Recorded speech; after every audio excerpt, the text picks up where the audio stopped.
Hello everyone, AI solution से मैं सपन गुप्ता आप सभी का स्वागत है एआई सॉल्यूशंस के ऑफिशियल यूट्यूब चैनल पर। और अगर आप इस वीडियो को देख रहे हैं फेसबुक से तो फेसबुक के पेज पर। तो आज हमारे पास एक हैंडसेट है जिसका मॉडल नंबर है टेक्नो कॉमन 20 आई थिंक इसका ऐसा कुछ मॉडल नंबर है। ठीक है, और ये हमारे पास है डेड कंडीशन में और इसमें ऑलरेडी पावर आईसी पहले से चेंज की हुई है। उसके बाद भी जो हैंडसेट है वो ऑन नहीं हो रहा है। तो इस वीडियो में मैं आपको बताऊंगा कि अगर आपके पास भी कोई इस टाइप का कोई डिवाइस आता है टेक्नो कॉमन 20, तो उसमें अगर आपने पावर आईसी चेंज कर दी है उसके बाद भी कोई सप्लाई वगैरह नहीं बन रही है या आपका वो डिवाइस ऑन नहीं हो रहा है, तो आपको उसको किस तरीके से रिकवर करना है। और स्पेशली ये जो सॉल्यूशंस मैं आपको बताऊंगा वो स्पेशली इसी मॉडल के लिए होगा, टेक्नो कॉमन 20 के लिए।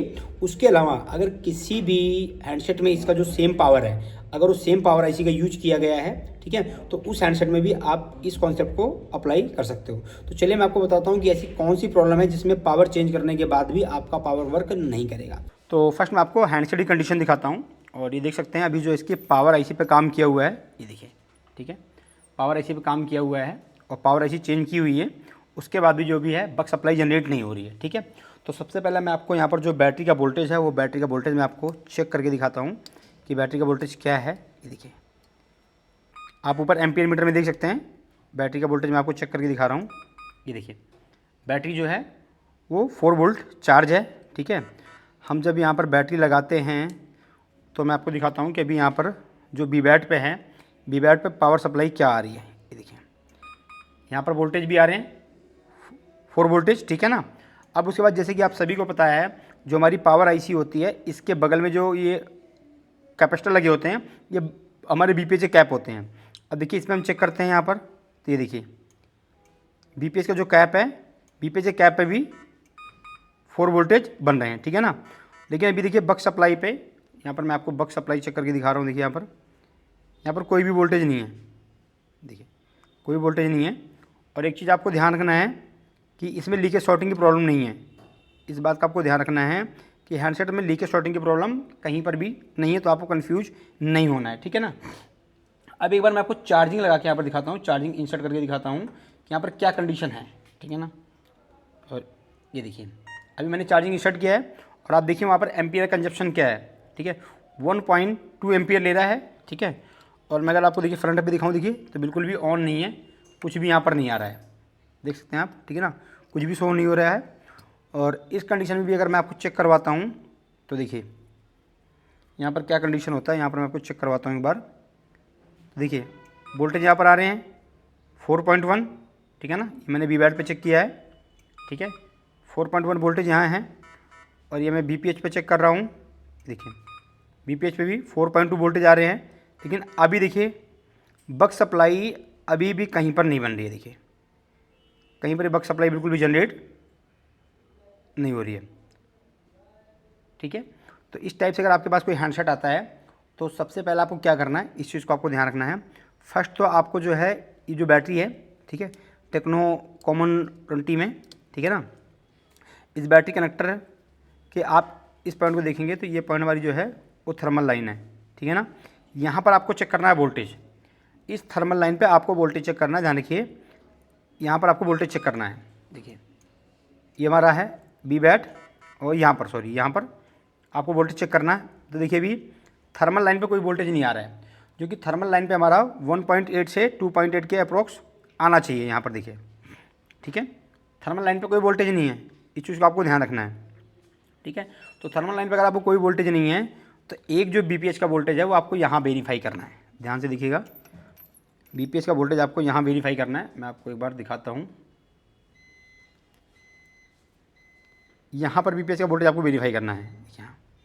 यहाँ पर बीपीएच का वोल्टेज नहीं है। देखिए अगर इस कैप के ऊपर आपको ध्यान रखना है, क्रिस्टल के जस्ट बगल में यहाँ पर इस कैप के ऊपर अगर यहाँ पर वोल्टेज नहीं होगा, ठीक है, तो आपके जो थर्मल हैं, जो थर्मल का पैड है, इस थर्मल के पैड पर भी कोई वोल्टेज नहीं आएगा। और जब तक इस थर्मल के पैड पर वोल्टेज नहीं आएगा फ़ोन ऑन नहीं होने वाला है। इस चीज़ को ध्यान रखिए, जब तक थर्मल के इस पैड पर वोल्टेज नहीं आएगा फ़ोन ऑन नहीं होने वाला है, ठीक है ना। तो अब हम क्या करेंगे, सबसे पहले इस पॉइंट पे हम बीपीएच जो है इनपुट करेंगे, यहाँ पर बीपीएच आना चाहिए, ठीक है ना। तो और बीपीएच देखिए मैं आपको दिखाना चाहूँगा क्योंकि इसके मैंने कई सारे मॉडल सॉल्व किए हैं। देखिए यहाँ पर बीपीएच आ रहा है, यहाँ देखिए, तो हम यहाँ से एक जंपर उठाएंगे और यहाँ पर अप्लाई करेंगे। यहाँ से जंपर उठा के यहाँ अप्लाई कर सकते हैं, या इसके बैक साइड में यहाँ पर भी BPH आ रहा है, यहाँ से भी एक जंपर उठा के यहाँ पर भी अप्लाई कर सकते हैं, ठीक है ना। पावर की बात करें तो इसमें जो पावर लगी है वो MT 6358W, देखिए MT 6858VW लगी हुई है, ठीक है ना। तो हम यहाँ से भी एक जंपर अप्लाई कर सकते हैं। देखिए ये यहाँ से उठाएंगे हम और यहाँ पर अप्लाई करेंगे और हमारी जो प्रॉब्लम है वो सॉल्व हो जाएगी। चलिए तो एक बार मैं आपको जो ये जंपर है वो जंपर मैं आपको करके दिखाता हूँ यहाँ पर क्या कंडीशन होती है।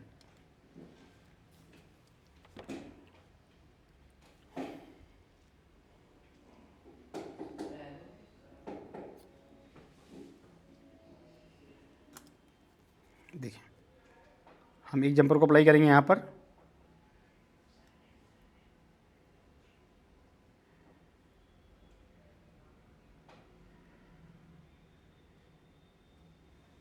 ठीक है, और दूसरे जंपर को अप्लाई करेंगे हम यहाँ पर।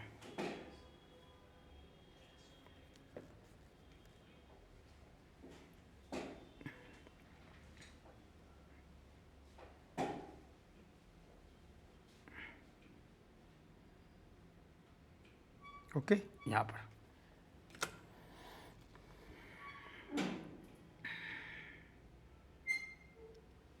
तो अब देखिए, अब मैं यहाँ पर मैं क्या करने वाला हूँ, देखिए अब मैं यहाँ पर चार्जर लगाता हूँ और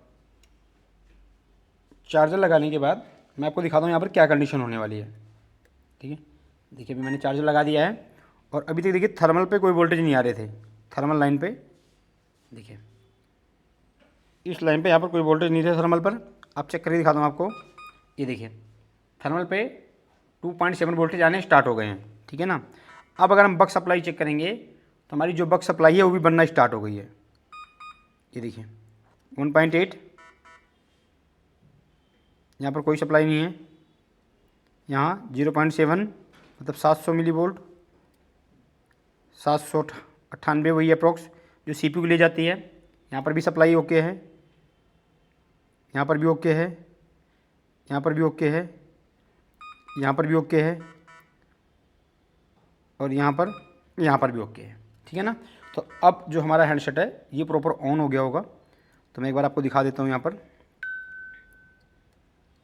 और इस टाइप से अगर आपके पास कोई हैंडसेट आता है तो उसमें आप जो है इस जंपर को फिक्स करके यहाँ पर इस जंपर को आप फिक्स करेंगे तो आपकी जो प्रॉब्लम है प्रॉब्लम सॉल्व हो जाएगी, ठीक है ना। तो अभी आप देख सकते हैं ये हैंडसेट ऑन हो गया है और इसमें एक सिर्फ ओनली फॉर एक नॉर्मल सी प्रॉब्लम थी, एक बहुत ही कॉमन प्रॉब्लम थी। और खासकर ये जो 6358WVWIC है इसमें प्रॉब्लम मोस्टली ज़्यादातर आती है, ठीक है ना। तो इस टाइप से अगर आपके पास कोई भी हैंडसेट आता है तो इस तरीके से आप उस जंपर को अप्लाई करके और अपनी पावर को ओके कर सकते हैं, ठीक है ना। और बाकी इसकी जो डिटेल वीडियो है वो बहुत जल्दी मैं बना के आपको डालूंगा, जैसे मेरा डाटा थोड़ा सा रेडी हो जाता है। या मैं आपको ऐसे बताना चाहूँगा, यहाँ पर ये जो BPH का वोल्टेज है वो वोल्टेज फ्यूल गेज के सेक्शन में जा रहा था, ठीक है ना। जो IF गेज होता है जहाँ पर जो थर्मल वगैरह को मॉनिटराइज करता है, ठीक है ना, जो थर्मल को मॉनिटर करता है, उस सेक्शन के लिए BPH का ये वोल्टेज यूज हो रहा था। तो उसी सेक्शन में BPH का वोल्टेज नहीं जा रहा था, जिसके कारण से थर्मल पर वोल्टेज नहीं आ रहा था और बैटरी भी मॉनिटर नहीं हो रही थी, जिस कारण से बक सप्लाई वगैरह जनरेट नहीं हो रही थी। तो उम्मीद करता हूँ वीडियो आपके लिए हेल्पफुल रहेगी। मिलते हैं इसी तरह किसी नेक्स्ट वीडियो में। Thank you for everyone, thank you for watching.